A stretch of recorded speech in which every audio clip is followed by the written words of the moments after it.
ചില രക്ഷിതാക്കളെങ്കിലും നമ്മളോട് പറയാറുണ്ട്, അവരെ ആശങ്കപ്പെടുത്തുന്ന മറ്റൊരു പ്രശ്നമാണ് കുട്ടികൾ നുണ പറയുന്നു. ആ, സത്യം പറയാൻ പറ്റുന്ന കാര്യങ്ങൾ 2 തരത്തിലാണ് പറയുന്നത്. ഒന്ന്, ഒരു കാര്യവുമില്ലാത്ത നുണ പറയുന്നു. ആ നുണ പറയുന്നതുകൊണ്ട് പ്രത്യേകിച്ച് നേട്ടമൊന്നുമില്ല. എങ്കിലും കൊച്ച് നുണ പറയുന്നു. വേറെ ചില സാഹചര്യങ്ങളിൽ വളരെ ഗൗരവപൂർവമായിട്ടുള്ള നുണകൾ പറയുന്നു. അതായത് മറ്റുള്ളവർക്ക് ചെറിയ ഹാമൊക്കെ ഉണ്ടാക്കാൻ തരത്തിലുള്ള നുണകൾ പറയുന്നു. ഇതൊരു ഒരു പ്രശ്നമാണോ? അത് ഇത് പാസ് ചെയ്ത് പോകുന്ന ഒരു ഒരു സ്വഭാവത്തിൻ്റെ ഒരു പ്രത്യേകത മാത്രമാണോ? അപ്പോൾ നമ്മൾ ഈ സത്യം, നൈതികത, ധാർമ്മികത ഇത്തരം കാര്യങ്ങളൊക്കെ ഒരു റോൾ മോഡലിംഗ് വഴി ചെറുപ്പത്തിലെ കുട്ടികളെ ബോധ്യപ്പെടുത്തേണ്ട ഒരു കാര്യം. ഒരു 3 വയസ്സ് തൊട്ട് ഇങ്ങോട്ട് തന്നെ സത്യം പറയുക, സത്യം പറഞ്ഞില്ലെങ്കിൽ അതുമൂലം ഉണ്ടാകാവുന്ന പ്രശ്നങ്ങൾ എന്തൊക്കെയാണ് ജീവിതത്തിൽ, മറ്റൊരാൾ നമ്മളോട് കള്ളം പറഞ്ഞാൽ നമ്മുടെ ജീവിതം എങ്ങനെയൊക്കെ അബദ്ധത്തിലേക്ക്, ഇതെല്ലാം നമുക്ക് ചില അനുഭവ കഥകളിലൂടെ കുട്ടികളെ ബോധ്യപ്പെടുത്താം. വെറുതെ ഒരു പ്രസംഗം നടത്തുന്നതിന് പകരം ഇതിനെല്ലാം ചില എക്സ്പീരിയൻഷ്യൽ സ്റ്റോറീസ് പറഞ്ഞു കൊടുക്കുന്നതാണ് നല്ലത്. നമുക്ക് കഥകൾ പറഞ്ഞു കൊടുക്കാം, അല്ലെങ്കിൽ പുസ്തകങ്ങളിൽ ലഭ്യമായ കഥകൾ വായിച്ചു കൊടുക്കാം, കുട്ടികളെ കൊണ്ട് വായിപ്പിക്കാം, ഇതൊക്കെ നല്ലതാണ്. അപ്പോൾ ഈ കഥകൾ പറഞ്ഞു കൊടുക്കുമ്പോൾ അതൊക്കെ ഉണ്ടാക്കുന്നൊരു ഇമ്പാക്റ്റ്, പ്രത്യേകിച്ച് ആ 3 വയസ്സിനും 8 വയസ്സിനും ഇടയ്ക്ക് പറഞ്ഞു കൊടുക്കുന്ന കഥകളൊക്കെ വളരെ ആഴത്തിലുള്ളൊരു ഇമ്പാക്റ്റ് ഉണ്ടാക്കും. അപ്പോൾ നമ്മൾ ഒരു കുട്ടി കള്ളം പറഞ്ഞത് മൂലം മറ്റൊരു കുട്ടിയുടെ ജീവിതത്തിലൊരു പരിഹാരമില്ലാത്ത ദുരന്തം സംഭവിച്ച ഒരു കഥ നമ്മൾ പറഞ്ഞു കൊടുത്താൽ അത് വളരെ ആഴത്തിലുള്ളൊരു വൈകാരിക സ്വാധീനമായിട്ട് വരും. പക്ഷെ ചില കുട്ടികൾ ഇതൊക്കെ ചെയ്തു കഴിഞ്ഞാലും പിന്നെയും കളവ് പറയുന്ന ഒരു രീതി കാണാം. ഒരു പക്ഷേ അത് കോണ്ടക്റ്റ് ഡിസോർഡർ എന്ന് പറയുന്ന ഒരു പെരുമാറ്റ വൈകല്യത്തിൻ്റെ ലക്ഷണമാകാം. ഈ കോണ്ടക്റ്റ് ഡിസോർഡർ ഉള്ള കുട്ടികൾ ചെറുപ്പത്തിലെ അനുസരണക്കേടും നിഷേധവും നിരന്തരം കാണിക്കും. ഒരു കാര്യമില്ലാതെ കള്ളം പറയും. അത് അവർക്ക് രക്ഷപ്പെടാൻ വേണ്ടിയിട്ടുള്ള കളവല്ല. അവർ പറയുന്ന കളവ് കേട്ട് മറുവശത്തുള്ള ആളൊരു അബദ്ധത്തിൽ ചെന്ന് ചാടുമ്പോൾ ഒരു ഗൂഢമായ ആഹ്ലാദം തോന്നുന്ന തരത്തിലുള്ളൊരു കളവ്. കുറച്ച് കഴിയുമ്പോൾ മോഷണം തുടങ്ങും. വീട്ടിൽ നിന്ന് പൈസ എടുക്കും, ATM കാർഡ് എടുക്കും, മൊബൈൽ എടുക്കും, അയൽ വീടുകളിലും ബന്ധു വീടുകളിലും ചെല്ലുമ്പോൾ ചിലപ്പോൾ അവിടെ നിന്ന് ഓരോന്ന് മോഷ്ടിക്കും. ക്രൂരത, മറ്റുള്ളവരെ ഉപദ്രവിക്കാനും ദ്രോഹിക്കാനുമുള്ളൊരു പ്രവണത, അത് മൃഗങ്ങളോടും മനുഷ്യരോടും ഒക്കെ കാണിച്ചത്. ഒരു പൂച്ചയെ പിടിച്ചുകൊണ്ട് വന്ന് എൻ്റെ വാല് വെച്ച് ഈ കതകിൻ്റെ സൈഡിൽ കൊണ്ടുപോയി അടയ്ക്കുന്ന അത്തരം പരിപാടികൾ, തൊട്ടടുത്ത് സീറ്റിലിരിക്കുന്ന കുട്ടി ചോദ്യത്തിന് ഉത്തരം പറയുമ്പോൾ അവിടെ കോമ്പസ് വെക്കുക, ഇങ്ങനെയുള്ള അങ്ങേയറ്റം ക്രൂരമായ മനോഭാവങ്ങൾ കാണിച്ചു തന്നിരിക്കും. കുറച്ചുകൂടെ മുതിർന്നു കഴിഞ്ഞൊരു കൗമാരത്തിലേക്ക് എത്തുമ്പോൾ സംഘടിതമായ കുറ്റകൃത്യങ്ങൾ, സംഘം ചേർന്നിട്ട് ഈ ദുർബലരായ കുട്ടികളുടെ കയ്യിൽ നിന്ന് പൈസ പിടിച്ച് പറിക്കുക, ഇത്തരം രീതികളിലേക്ക് പോകും. അപ്പോൾ ഇത് നമ്മൾ ചികിത്സിക്കാതെ ഇരുന്നാൽ ഭാവിയിൽ ഇതൊരു സാമൂഹിക വിരുദ്ധ വ്യക്തിത്വ വൈകല്യം, ആൻറ്റി സോഷ്യൽ പേഴ്സണാലിറ്റി ഡിസോർഡർ എന്ന് പറഞ്ഞൊരവസ്ഥയിലേക്ക് ഇത് പോകാൻ സാധ്യതയുണ്ട്. അപ്പോൾ അത്തരം ലക്ഷണങ്ങളെല്ലാം ഉണ്ടെങ്കിൽ ഈ കളവ് പറച്ചിലിനോടൊപ്പം മോഷണവും, സാധനങ്ങൾ നശിപ്പിക്കുക, മൃഗങ്ങളെ ഉപദ്രവിക്കുക, മനുഷ്യരെ ഉപദ്രവിക്കുക, ഈ ദിശയിലേക്ക് പോകുന്നുവെങ്കിൽ അത് തീർച്ചയായിട്ടും അത് ട്രീറ്റ്മെൻറ്റ് വേണ്ടുന്നൊരു കാര്യമാണ്. കളവ് പറയുന്നത് മാത്രം ഒറ്റപ്പെട്ട് നിൽക്കുന്നു, മറ്റു കാര്യങ്ങളൊന്നും ഈ പറഞ്ഞ മറ്റു ലക്ഷണങ്ങളൊന്നും ഇല്ലെങ്കിൽ അത് അത്രത്തോളം ഗൗരവമായിട്ട് എടുക്കേണ്ട കാര്യമില്ല. എങ്കിലും അവിടെയും നമ്മൾ നേരത്തെ പറഞ്ഞതുപോലെ അവർ പറയുന്ന കളവ് എത്രമാത്രം നമ്മളെ വിഷമിപ്പിച്ചു എന്ന് മാതാപിതാക്കൾ ഒന്ന് കമ്മ്യൂണിക്കേറ്റ് ചെയ്യാൻ കഴിഞ്ഞാൽ തീർച്ചയായിട്ടും ഈ കളവ് പറയുന്ന ശീലത്തിൽ നിന്ന് അവർ പുറകോട്ട് വരും. ഇത് കുഞ്ഞിനെ വളർത്തുന്നതിലുള്ള വല്ല കുഴപ്പം കൊണ്ടാണോ ചില കുട്ടികൾ വീട്ടിൽ സത്യം പറയാൻ മടിക്കുന്നത്? ഒരു പക്ഷേ ഈ ഓവർ സ്ട്രിക്ട്നെസ് ഉള്ളത് കൊണ്ടോ? 2 രീതിയിലും വരാം. ഇപ്പോൾ എന്തെങ്കിലും ഒരു കുറ്റം ചെയ്തു കഴിഞ്ഞാൽ രൂക്ഷമായി പ്രതികരിക്കുന്ന ഒരു അവസ്ഥ. നമ്മൾ നേരത്തെ പറഞ്ഞ ആദ്യമേ ഒരു തരം റീഇൻഫോഴ്സ്മെൻറ്റിലേക്കും പോകാതെ ആക്റ്റീവ് പണിഷ്മെൻറ്റേ ഉള്ളൂ. തീർച്ചയായിട്ടും സ്വാഭാവികമായിട്ടും കുട്ടികൾക്ക് സത്യം പറയാൻ മടിക്കും. പരീക്ഷയ്ക്ക് മാർക്ക് കുറഞ്ഞാൽ ഉടനെ ചീത്ത വിളിക്കുക, അവഹേളിക്കുകയൊക്കെ ചെയ്യുന്ന ഇതാണെന്നുണ്ടെങ്കിൽ ആൻസർ പേപ്പറിൽ മാർക്ക് തിരുത്തിക്കൊണ്ട് വരുന്ന രീതി ചിലപ്പോൾ കുട്ടി കാണിച്ചെന്നിരിക്കും, സ്വാഭാവികമാണ്. അല്ലെങ്കിൽ അച്ഛൻ ഒപ്പിടേണ്ട സ്ഥലത്ത് സ്വന്തം വ്യാജ ഒപ്പിട്ട് കൊടുക്കുന്ന രീതി വരും.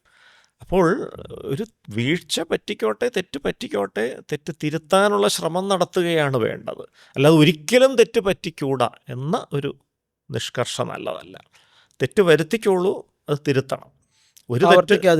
ഒരു തെറ്റ് വരുത്തുന്നത് തെറ്റില്ല, തെറ്റ് ആവർത്തിക്കാതിരിക്കുന്നതിലാണ് വിജയം. ആ ഒരു മനോഭാവമായിരിക്കും നല്ലത്. അല്ല ഒരിക്കലും തെറ്റ് വരുത്തരുതെന്നുള്ള നിർബന്ധ ബുദ്ധിയിലേക്ക് പോയാൽ കുട്ടികൾ കളവ് പറയുന്ന ഇത് വരും. രണ്ടാമത്തെ ഒരു സാഹചര്യം, വീട്ടിലുള്ള ആളുകൾ തന്നെ കളവ് പറയുന്ന കുട്ടികൾ കാണാനിട വരുന്നത്. അത് വലിയ ഒരു ഇമ്പാക്റ്റ് ഉണ്ടാക്കുന്ന കാര്യമാണ്. ഒരുപക്ഷെ വീട്ടിൽ അച്ഛൻ അമ്മയോട് കളവ് പറയുന്നു, അമ്മ അച്ഛനോട് കളവ് പറയുന്നു. അപ്പോൾ കുട്ടികളെ തന്നെ ചിലപ്പോൾ അതിന് ഉപയോഗപ്പെടുത്തും. അച്ഛൻ്റെ അടുത്ത് പറയണ്ട, ഇത് ഞാൻ ഈ പറയുന്ന പോലെ പറഞ്ഞാൽ മതി.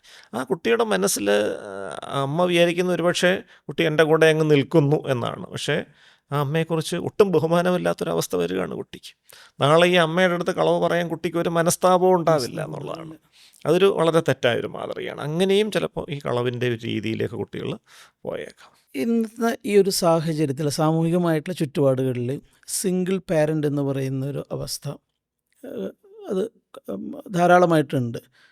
ഒരു അച്ഛൻ ഒറ്റയ്ക്ക് ഒരു കുഞ്ഞിനെ വളർത്തുന്ന സിറ്റുവേഷൻ, അല്ലെങ്കിൽ അമ്മ ഒറ്റയ്ക്ക് ഒരു കുഞ്ഞിനെ വളർത്തുന്ന സിറ്റുവേഷൻ. അപ്പോൾ ഇവിടെ ഏതെങ്കിലും ഒരു പാർട്ടിയുടെ ഒരു ആബ്സെൻസ് അവിടെ ഉണ്ട്, ഒന്നുകിൽ അച്ഛൻ്റെയോ അല്ലെങ്കിൽ അമ്മയുടെ ഒരു ആബ്സെൻസ് ഉണ്ട്. ഇത് കുഞ്ഞുങ്ങളെ ബാധിക്കാൻ സാധ്യതയുണ്ടോ? ഇപ്പോൾ ചില ഒഴിച്ചുകൂടാൻ പറ്റാത്ത കാരണങ്ങളാൽ അങ്ങനത്തെ ഒരു സാഹചര്യത്തിലുള്ള പേരൻസ് ആണെങ്കിൽ അവർ പ്രത്യേകമായിട്ട് ശ്രദ്ധിക്കേണ്ട വല്ല കാര്യങ്ങളുണ്ടോ? കാരണം അവർക്ക് ഇങ്ങനെ ഒരു കുറ്റബോധമുണ്ട്, ഞാൻ രണ്ടുപേരുടെ സ്നേഹവും വാത്സല്യവും ഒറ്റയ്ക്ക് കൊടുത്ത് തീർക്കണമെന്നൊക്കെയുള്ളൊരു ഡിമാൻഡിങ് സിറ്റുവേഷൻ അവർക്കുള്ള പോലെ തോന്നാറുണ്ട്. ഇവിടെ സാറിൻ്റെ ഒരു അഡ്വൈസ് എന്താണ്? വളരെ ശ്രമകരമായൊരു കാര്യമാണ്. കാരണം 2 പേരൻസ് ചേർന്ന് വളർത്തിയാൽ തന്നെ പരിമിതികൾ വരുന്നൊരു സാഹചര്യത്തിൽ ഒരു ഒറ്റ പേരൻ്റ് വളർത്താൻ ശ്രമിക്കുമ്പോൾ വലിയ ബുദ്ധിമുട്ടുകൾക്ക് സാധ്യതയുണ്ട്. ഇവിടെ 2 കാര്യങ്ങളാണ്. ഇപ്പോൾ ഏത് സാഹചര്യത്തിലാണ് ഈ സിംഗിൾ പേരൻറ്റിങ്ങിലേക്ക് നമ്മൾ പോകുന്നത്? അച്ഛനും അമ്മയും സെപ്പറേറ്റഡ് ആയിട്ടുള്ള അവസ്ഥ വരാം. അപ്പോൾ ഇവിടെ ശ്രദ്ധിക്കേണ്ട ഒരു വളരെ പ്രധാനപ്പെട്ട കാര്യം, പലപ്പോഴും ചിലപ്പോൾ കുട്ടി അമ്മയുടെ കൂടെ ആയിരിക്കാം, ആ അമ്മ അച്ഛൻ്റെ കുറ്റങ്ങൾ ഇങ്ങനെ പറഞ്ഞു കൊടുക്കുന്നു. മാസത്തിൽ 2 ദിവസം ചിലപ്പോൾ കോടതി ഉത്തരവ് പ്രകാരം അച്ഛൻ്റെ അടുത്തേക്ക് പോകാൻ അവസരം കിട്ടും. അവിടെ ചെല്ലുമ്പോൾ അച്ഛനോ അച്ഛൻ്റെ മാതാപിതാക്കളോ അമ്മയുടെ കുറ്റങ്ങൾ പറഞ്ഞു കൊടുക്കും. ഈ 2 പേരും കുട്ടിയെ തങ്ങളുടെ സൈഡിലേക്ക് ആക്കാനുള്ള ശ്രമമാണ് നടത്തുന്നത്. പക്ഷേ അവർ ചെയ്തുകൊണ്ടിരിക്കുന്നത് ശരിക്കും അവരുടെ ശവക്കുഴി തോന്നുന്ന ഒരു പരിപാടി തന്നെയാണ്. ഡബിൾ ബൈൻഡ് കമ്മ്യൂണിക്കേഷൻ എന്ന് പറയും. ഇപ്പോൾ ഡബിൾ ബൈൻഡ് കമ്മ്യൂണിക്കേഷൻ എന്ന് പറഞ്ഞാൽ ഒരു വിഷയത്തെക്കുറിച്ച് മുതിർന്ന വ്യക്തികൾ വിഭിന്നമായ അഭിപ്രായങ്ങൾ കുട്ടിയുടെ മുൻപിൽ പ്രകടിപ്പിക്കുന്ന രീതിയാണ്. അപ്പോൾ അച്ഛനെക്കുറിച്ച് കുറ്റം പറയുന്ന അമ്മയും അമ്മയെക്കുറിച്ച് കുറ്റം പറയുന്ന അച്ഛനും, അവസാനം കുട്ടിയുടെ മനസ്സിൽ 2 പേരെക്കുറിച്ചും ഒട്ടും ബഹുമാനവും സ്നേഹവും ഇല്ലാത്തൊരവസ്ഥ വരികയാണ്. കാരണം 2 തരത്തിലുള്ള ഈ ഇൻഫ്ലുവൻസസും കുട്ടിയെ സ്വാധീനിക്കും. അപ്പോൾ എപ്പോഴും ശ്രദ്ധിക്കേണ്ട ഒരു കാര്യം, ഇപ്പോൾ ഈ ഡൈവോഴ്സ് കേസുകളിലൊരു വലിയ ബുദ്ധിമുട്ടെന്ന് പറഞ്ഞാൽ കുട്ടിയുടെ കസ്റ്റഡിക്ക് വേണ്ടിയിട്ടുള്ള മൽപ്പിടുത്തമാണ്. അതിൻ്റെ ഭാഗമായിട്ടാണ് ഈ പറഞ്ഞ പോയിസണിങ് വേണ്ടി വരുന്നതെന്നുള്ളതാണ്. അപ്പോൾ എപ്പോഴും നല്ലത്, ഇപ്പം സെപ്പറേറ്റഡായിട്ട് ഗ്രേസ്ഫുള്ളായിട്ട് സെപ്പറേറ്റഡായിട്ട് ജീവിക്കുന്ന ആളുകളുണ്ട്, പരസ്പരം യോജിക്കാനാകില്ല എന്ന് മനസ്സിലായി വേർപിരിഞ്ഞ് കഴിയുന്നു. കുട്ടിയുടെ അടുത്ത് കഴിയുന്നതും മറ്റേ പങ്കാളിയെക്കുറിച്ചുള്ള കുറ്റങ്ങൾ പറയാതിരിക്കുന്നതാണ് അതിൻ്റെ നല്ലത്. നല്ല കാര്യങ്ങൾ പറയുക.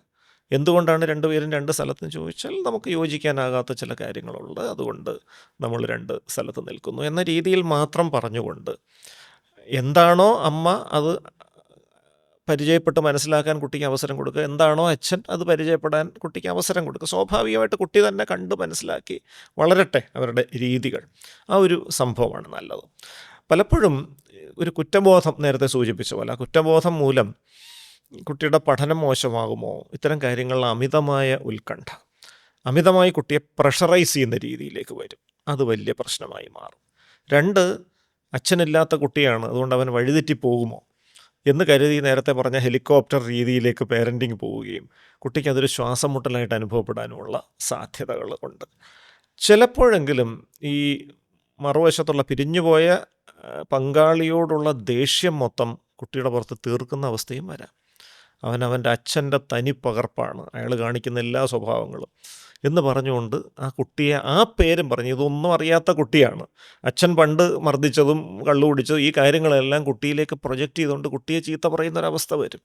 ഇതൊക്കെയാണ് ഏറ്റവും അപകടകരമായിട്ടുള്ള രീതികൾ. അപ്പോൾ എപ്പോഴും ശ്രദ്ധിക്കേണ്ട ഒരു കാര്യം, നമുക്ക് ലിമിറ്റേഷൻസ് വരും, സിംഗിൾ പേരൻ്റാണ്. അപ്പം നമുക്കുള്ള സപ്പോർട്ട് സിസ്റ്റത്തെ ഭംഗിയായി ഉപയോഗിക്കുക. വീട്ടിൽ മുത്തച്ഛനും മുത്തശ്ശിയും ഉണ്ടെങ്കിൽ നേരത്തെ പറഞ്ഞതുപോലെ ഒരു അതോറിറ്റേറ്റീവ് പേരൻറ്റിങ്ങിൻ്റെ രീതിയിൽ തന്നെ പോവുക.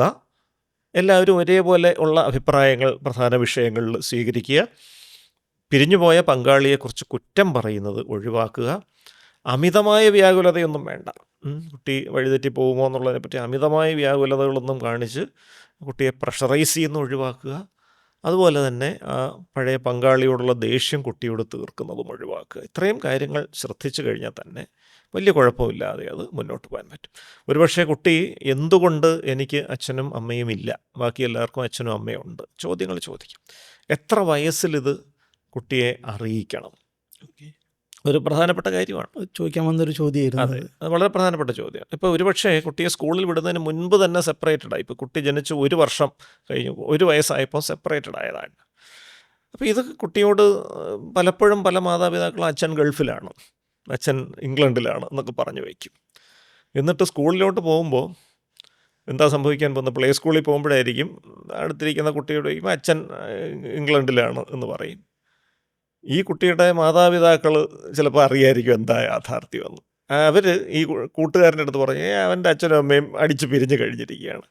അപ്പോൾ ഈ കൂട്ടുകാരൻ നാളെ ക്ലാസ്സിൽ വന്നിട്ട് എടാ നിൻ്റെ അച്ഛനും അമ്മയും അടിച്ച് പിരിഞ്ഞിരിക്കുകയാണ് എനിക്കറിയാം. ആ കുട്ടിയുടെ മനസ്സിലുണ്ടാകാൻ പോകുന്നൊരു ഇമ്പാക്റ്റ് ഓർത്ത് നോക്കൂ അല്ലേ? ഷോക്കായിരിക്കും. വലിയ ഷോക്കായിരിക്കും. അപ്പോൾ ഈ അമ്മയെന്ന് പറയുന്ന വ്യക്തിയോടുള്ള വിശ്വാസം അവിടെ അങ്ങ് തീരുകയാണ്. അപ്പോൾ കുട്ടി പബ്ലിക് സ്പേസിലേക്ക് എക്സ്പോസ്ഡ് ആകുന്നതിന് മുൻപേ തന്നെ ഈ ഒരു മെസ്സേജ് കൊടുക്കണം. അതിൻ്റെ മൊത്തം ഡീറ്റെയിൽസ് വേണമെന്നില്ല. ഇപ്പം കുറേ നാൾ മുൻപ് മരിച്ചുപോയ ഒരു ആൾ, കുട്ടിക്ക് 1 വയസ്സെന്തോ ആയപ്പോൾ അച്ഛൻ മരിച്ചു പോയതാണ്. അച്ഛൻ ഗൾഫിലാണെന്ന് പറഞ്ഞുകൊണ്ട് കുട്ടിയെ 2 കൊല്ലത്തോളം തള്ളിക്കൊണ്ടുപോയി. അവസാനം സ്കൂളിൽ വിടേണ്ട സമയമായപ്പോൾ ഇനി എന്ത് ചെയ്യും? അപ്പോൾ ഞാനത് കൃത്യമായിട്ട് പറഞ്ഞു, സ്കൂളിൽ വിടുന്നതിന് മുൻപ് ഈ കാര്യം അറിയിച്ചിരിക്കണം. കാരണം ഇത് മറ്റൊരാൾ പറഞ്ഞ് കുട്ടി അറിയേണ്ടി വരുന്നത് ആ വീട്ടിലുള്ള രക്ഷിതാവിനുള്ള വിശ്വാസം പൂർണ്ണമായിട്ട് തകർക്കും. പക്ഷേ ഈ ഒരു ചെറിയ പ്രായത്തിൽ ഒരു 3 വയസ്സിലോ 4 വയസ്സിലോ ഒക്കെ ഒരു കുട്ടിക്ക് എനിക്കൊരു രക്ഷിതാവേ ഉള്ളൂ, അച്ഛനില്ല അല്ലെങ്കിൽ അമ്മയില്ല എന്നുള്ളൊരു അതൊരു വേദനിപ്പിക്കുന്ന ഒരു സത്യമാണല്ലോ. ഇത് ഉൾക്കൊള്ളാനുള്ളൊരു പാകത ഈ കുട്ടികൾക്കായിട്ടുണ്ടാവുമോ ആ പ്രായത്തിൽ? അല്ല, അതിലിപ്പോൾ നമുക്കിപ്പോൾ 2 തരത്തിലുള്ള നഷ്ടങ്ങളുണ്ടല്ലോ ജീവിതത്തിൽ.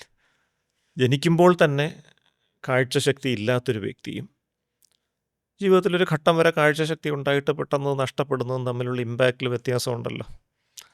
ജനിക്കുമ്പോൾ തന്നെ കാഴ്ചശക്തി ഇല്ലാത്തൊരു വ്യക്തിക്കൊരു ഡിപ്രൈവേഷൻ ഫീൽ ചെയ്യുന്നില്ല. കാരണം അദ്ദേഹത്തിൻ്റെ ജീവിതം ഇങ്ങനെയാണ്. ഒരു പർട്ടിക്കുലർ പ്രായം വരെ കണ്ടതിന് ശേഷം ഒരു അപകടത്തിൽ കാഴ്ചശക്തി പോവുക എന്ന് പറയുമ്പോഴത്തേക്ക് അതുവരെയുള്ള ജീവിതം അത് കൂടുതൽ ട്രൊമാറ്റിക്കാണ്, കൂടുതൽ വേദനാജനകമാണ്. അപ്പോൾ ശരിക്കും നേരത്തെ പറഞ്ഞ ഒരു 3 വയസ്സ് കഴിയുമ്പോഴത്തേക്കാണ് ഈ വിഷ്വൽ മെമ്മറി ഡെവലപ്പ് ചെയ്യുന്നത്. അതിന് മുൻപ് തന്നെ നമ്മളൊരു മെസ്സേജ് കൊടുക്കുകയാണ്, അച്ഛനും അമ്മയും വേർപെട്ടിട്ടാണ്, 2 പേരും 2 സ്ഥലത്താണ്. അത്രയും മതി. അതിൽ കൂടുതലൊന്നും കുട്ടിക്ക് അതിൻ്റെ സാങ്കേതികത്വങ്ങൾ മനസ്സിലായിന്ന് വരില്ല. ഇത് വേറൊന്നിനുമല്ല, ആരെങ്കിലും പുറത്തുനിന്നൊരാൾ ഈ ഒരു വിഷയം പറഞ്ഞാൽ കുട്ടിക്കൊരു ഷോക്ക് വരാതിരിക്കാൻ വേണ്ടി മാത്രമാണത് ഉദ്ദേശിക്കുന്നത്. അപ്പോൾ അച്ഛനും അമ്മയും സ്നേഹപൂർവ്വം നമ്മളെ പരിലാളിച്ചു, ഒരു പ്രായം വരെ അത് കിട്ടി, എന്നിട്ട് അവർ പിരിഞ്ഞുപോയി. അതായിരിക്കും കൂടുതൽ ഒരു ഇമ്പാക്റ്റ് ഉണ്ടാക്കാൻ പോകുന്നത്. ഇപ്പോൾ 1 വയസ്സുള്ള കുട്ടിക്ക് ചിലപ്പോൾ ഈ അച്ഛൻ എന്ന് പറഞ്ഞ ഒരാൾ ജീവിതത്തിൽ ഉള്ളത് പോലും അവൻ്റെ ഓർമ്മയിലുണ്ടാവില്ല. കാരണം വിഷ്വൽ മെമ്മറി ഇല്ലാത്തൊരു സമയമാണ്. അപ്പോൾ അവിടെ അതിൻ്റെ വലിയ സാങ്കേതികത്വങ്ങളിലേക്ക് പോകേണ്ടതില്ല. പക്ഷേ ആ വസ്തുത മാത്രം നമുക്ക് അറിയിക്കാവുന്നതാണ്, അത്രമാത്രം. ഈ കുഞ്ഞുങ്ങളിലെ ലൈംഗിക വിദ്യാഭ്യാസം, അവരുടെ ഒരു സെക്ഷൽ എഡ്യൂക്കേഷൻ എന്ന് പറയുന്നത്, ഇത് ഏത് ഘട്ടത്തിലാണ് കുട്ടികൾക്ക് നമ്മളിത് പറഞ്ഞു കൊടുക്കേണ്ടത്? അതിനങ്ങനെ ഒരു പ്രത്യേക പ്രായപരിധിയുണ്ടോ?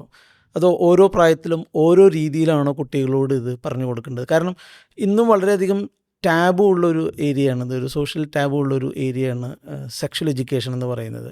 എന്നാൽ കുട്ടികൾ ഇത് അവരുടേതായ രീതിയിൽ ഇത് കണ്ടുപിടിച്ച് പഠിക്കുന്നുമുണ്ട്. അപ്പോൾ ഇവിടെ ഒരു പാരൻറ്റിങ്ങിൻ്റെ ഭാഗമായിട്ട് ഈ വളരെ പ്രാധാന്യമുള്ള ഈ ഒരു വിഷയം എപ്പോഴാണ് ഇത് ഇൻട്രൊഡ്യൂസ് ചെയ്യേണ്ടത്? അത് ഏത് അളവിലാണ്, ഏത് രീതിയിലാണ് ഇൻട്രൊഡ്യൂസ് ചെയ്യേണ്ടതെന്നും കൂടെ ഒന്ന് പറയാം. തീർച്ചയായിട്ടും കുട്ടികൾ വീട്ടിൽ നിന്ന് പുറത്തേക്ക് പോകുന്നതിന് മുൻപ് തന്നെ, അതായത് പ്ലേ സ്കൂളിലേക്ക് പോകുന്നതിന് മുൻപ് തന്നെ ഈ ടോപ്പിക് ഒന്ന് ഇൻട്രൊഡ്യൂസ് ചെയ്യാം.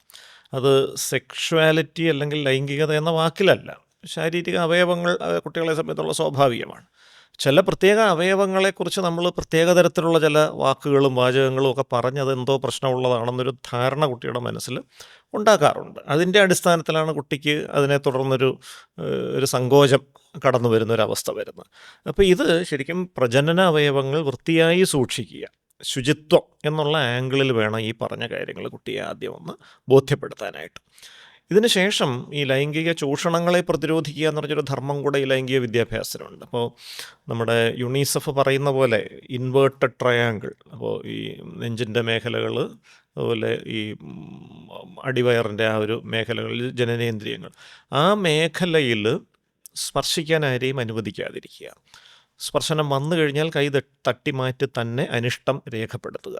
ഇത്രയും ഫണ്ടമെൻ്റലായിട്ടുള്ള കാര്യങ്ങൾ നമുക്ക് ഒരു 3 വയസ്സൊക്കെ ആകുമ്പോൾ തന്നെ കുട്ടിക്ക് പരിചയപ്പെടുത്തി കൊടുക്കുക. പിന്നീട് കുട്ടി പ്രായം കൂടി വരുന്ന മുറയ്ക്കാണ് അതിൻ്റെ ഓരോരോ കൂടുതൽ വശങ്ങളായിട്ട് നമ്മൾ അത് പരിചയപ്പെടുത്തി കൊടുക്കേണ്ടത്.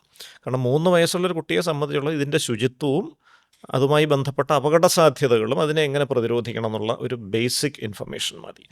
മുതിർന്നു വരുന്ന മുറയ്ക്ക് കൂടുതൽ കാര്യങ്ങൾ നമ്മൾ പറയേണ്ടി വരും. ഇപ്പോൾ പെൺകുട്ടികളെ സംബന്ധിച്ചുള്ള ആർത്തവം, ആർത്തവവുമായി ബന്ധപ്പെട്ടിട്ട് കുട്ടികളെ തയ്യാറെടുക്കേണ്ടതുണ്ട്. അതിന് തൊട്ട് മുൻപ് ചില ശാരീരിക ബുദ്ധിമുട്ടുകൾ, മാനസിക ബുദ്ധിമുട്ടുകളടക്കം സാധ്യതയുണ്ട്. അതിനവരെ ഒന്ന് പ്രാപ്തരാക്കുക. പക്ഷേ ആൺകുട്ടികൾക്ക് അത്തരം വിദ്യാഭ്യാസമൊന്നും ആരും കൊടുക്കാറില്ല. പെൺകുട്ടികൾക്ക് ഈ ആർത്തവത്തിന് മുമ്പ് ചില കാര്യങ്ങളൊക്കെ മാതാപിതാക്കൾ, പ്രത്യേകിച്ച് അമ്മമാർ, മുതിർന്ന സ്ത്രീകൾ പറഞ്ഞു. ആൺകുട്ടികൾ ഇക്കാര്യത്തിൽ അവഗണിക്കപ്പെടുകയാണ്. അതും സംസാരിക്കേണ്ട ഒരു വിഷയമാണ്. കാരണം അവർ സ്വന്തം നിലയ്ക്ക് ഇത് തിരിച്ചറിയുക, അല്ലെങ്കിൽ കൂട്ടുകാരോട് ചോദിക്കുക, ഇൻ്റർനെറ്റിൽ നിന്ന് മനസ്സിലാക്കുക. ഇൻ്റർനെറ്റിലൊക്കെ നേരത്തെ പറഞ്ഞ പോലെ ചിലപ്പോൾ തെറ്റായ വിവരങ്ങൾ കാണാം. അതിലോട്ട് പോകാതെ ഇതൊക്കെ ഒരു 10 വയസ്സിന് മുൻപ് തന്നെ ചെറിയ തോതിൽ ഇത് അവരെവിടുന്നെങ്കിലുമൊക്കെ കേട്ടിട്ടുണ്ടാവും. അപ്പോൾ ഒരാൾ വളരുന്നതിനെക്കുറിച്ച് നിനക്കറിയാമോ? വളർച്ചയുടെ ഭാഗമായിട്ട് എന്തൊക്കെ സംഭവിക്കും? അപ്പോൾ വീട്ടിലുള്ള ചേട്ടൻ അല്ലെങ്കിൽ കസിനായിട്ടുള്ള ചേട്ടൻ, അവനും നീയും തമ്മിൽ എന്തൊക്കെയാണ് വ്യത്യാസങ്ങൾ? അപ്പോൾ അവൻ്റെ ശബ്ദത്തിന് മാറ്റം വന്നിരിക്കുന്നു, അവന് മീശ വന്നിരിക്കുന്നു. നമുക്ക് പതിയെ ഇത്തരം ചില കാര്യങ്ങൾ ഇൻട്രൊഡ്യൂസ് ചെയ്യാവുന്നൊരു വിഷയമായിട്ട് വരികയാണ്. അത് സ്റ്റെപ്പ് ബൈ സ്റ്റെപ്പായിട്ട് ഇൻട്രൊഡ്യൂസ് ചെയ്തിട്ട് സ്വാഭാവികമായും സംഭവിക്കുന്ന ചില കാര്യങ്ങൾ, അതിനെക്കുറിച്ചൊരു ആശങ്കയോ കുറ്റബോധമോ അവർക്കുണ്ടാവരുത്. ഇപ്പം സ്വാഭാവികമായിട്ട് ഇപ്പോൾ സ്വപ്നസ്ഖലനം പോലെയുള്ള കാര്യങ്ങൾ കൗമാരത്തിൽ ആൺകുട്ടികൾക്ക് സംഭവിക്കാം. ഇത് പെട്ടെന്ന് അവർക്കൊരു ഭയം തോന്നാം. ഇത് വന്ന് വീട്ടിൽ പറയുമ്പോൾ ചിലപ്പോൾ മാതാപിതാക്കൾക്ക് ഇതിനെക്കുറിച്ച് ഒരു ധാരണയും ഇല്ല, അല്ലെങ്കിൽ ഇതെങ്ങനെ കൈകാര്യം ചെയ്യണമെന്ന് അറിഞ്ഞുകൂടാത്തൊരവസ്ഥയൊക്കെ വരാം. അപ്പോൾ അതൊരു വലിയൊരു ആശയക്കുഴപ്പത്തിലേക്ക് പോകും. സ്വാഭാവികമായിട്ട് കൂട്ടുകാരെ ആശ്രയിക്കും. കൂട്ടുകാരിൽ നിന്ന് പലതരത്തിലുള്ള കാര്യങ്ങൾ കിട്ടും. അപ്പോൾ അതിലും നല്ലത് നമ്മൾ തന്നെ അതിൻ്റെ ഒരു പ്രാരംഭമായിട്ടുള്ള കാര്യങ്ങൾ ഒന്ന് ഇൻട്രൊഡ്യൂസ് ചെയ്യുക. എന്തെങ്കിലും കാരണവശാൽ നിങ്ങൾക്ക് ഈ വിഷയം സംസാരിക്കാനൊരു സങ്കോചമുണ്ടെങ്കിൽ അധ്യാപകരുടെ സഹായം തേടാം, അല്ലെങ്കിൽ കുടുംബ ഡോക്ടറിൻ്റെ സഹായം തേടാം. അതുവഴി ശാസ്ത്രീയമായിട്ട് തന്നെ ഇത്തരം ഡൗട്ടുകളൊന്ന് ക്ലിയർ ചെയ്ത് പോകുന്നത് തന്നെയായിരിക്കും എപ്പോഴും നല്ലത്.